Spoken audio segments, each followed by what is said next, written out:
예, 제가 유튜브를 하면서 많이 받는 질문 중에 하나가 이런 내용입니다. 돈의 가치 하락, 그러니까는 양적 완화 등으로 돈의 가치가 하락해서 인플레가 오기 때문에 부동산과 주식이 더 많이 오르게 된다라고 하는데, 이것에 대한 설명도 이 장폴 교수의 이 버블학 차트로 다 설명이 가능합니다. 돈의 가치 하락으로 인해서 당연히 자산 가격이 오릅니다. 거기에 대한 중심 가격이 바로 장기 평균 가격이라고 나와 있는 이겁니다. 인플레나 어떤 물가의 상승 등과 반맞춰서 올라야 되는 것이 이것이고, 만약 양적 완화로 인해서 이게 좀 가팔라질 수는 있겠죠. 그래도 이것이 여기라면은 여러분이 그걸 잘 판단하셔야 됩니다. 어느 정도까지가 인플레로 인한 돈의 가치 하락으로 인한 것이고, 어느 정도가 오버슈팅해서 다시 떨어져야 되는 가격인가. 이 버블학 차트 중에 하나는 좌절의 단계라는 게 있습니다.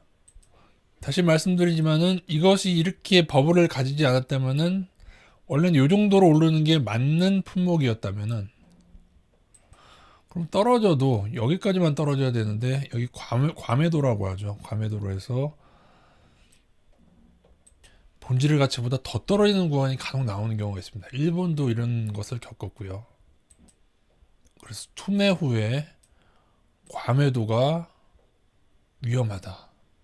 그렇게 나올 때는 물론 정상화되는 경향이 있지만 빠른 시일 내에, 그 양적 완화로 인해서 이것이 기울기가 조금 가팔라졌다고 해서, 그러나 현재 이것이 버블이 아닌 것은 아니다. 여기에 대한 조정은 반드시 받게 되며, 때로는 과매도가 나와서 물가 상승률을 고려한 가치보다 더 떨어지기도 한다. 아파트라는 품목을 한번 살펴볼까요? 좋습니다. 아주 크게 좋게 잡아드리겠습니다. 이게 되므로 향후의 위험성은 크지 않고 여기에서 오를 것이다. 그러나 부동산의 역사를 본다면 여러분, 아파트가 이렇게 열정적으로 사람들이 샀던 시기는 그렇게 오래되지 않은 것 같고요. 과거 우리나라의 긴 역사를 보면 한때는 토지, 그죠? 식량 위기 때 토지, 시기마다 가장 높았던 품목이 따로 있고요. 만약에 여러분 나중에 식량 위기가 온다고 생각해 보십시오. 식량 부족이 오게 되면 예전에 보릿고개를 기억하시듯이 모든 것을 다 해도 식량을 살 수가 없습니다.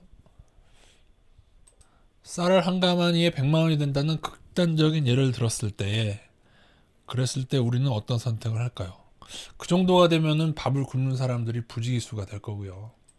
자식들이 굶고 있는데 내가 가진 집을 팔아서라도 해결을 해야겠죠. 그죠? 그때가 되면 어쩌면은 감자라도 키울 수 있는 농지가 더 각광을 받는 시대가 올 수도 있죠. 그래서 우리가 그 어떠한 미래가 올지 모르기 때문에 얼마의 과매도가 나올지 또한 알 수가 없다. 또한 아파트의 레벨은 생각보다 여러분 이 거품이 주택보다 훨씬 심합니다. 왜냐하면 토지에 주택이 한 채 있는 것하고 거기에 층층이 쌓아서 그 층층이 있는 그 공간의 하나를 차지하는 것하고, 과연 이들이 아파트를 지어서 이 정도의 분양했을 때 얼마의 그 엄청난 폭리를 남기는 것인가에 대해서도 여러분이 잘 생각을 해보셔야 되고, 왜 우리나라가 아파트를 이렇게 크게 키웠느냐?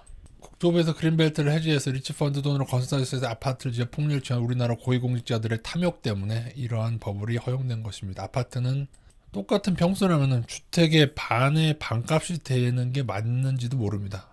아파트에 대한 환상에서 벗어나시기 바라겠습니다.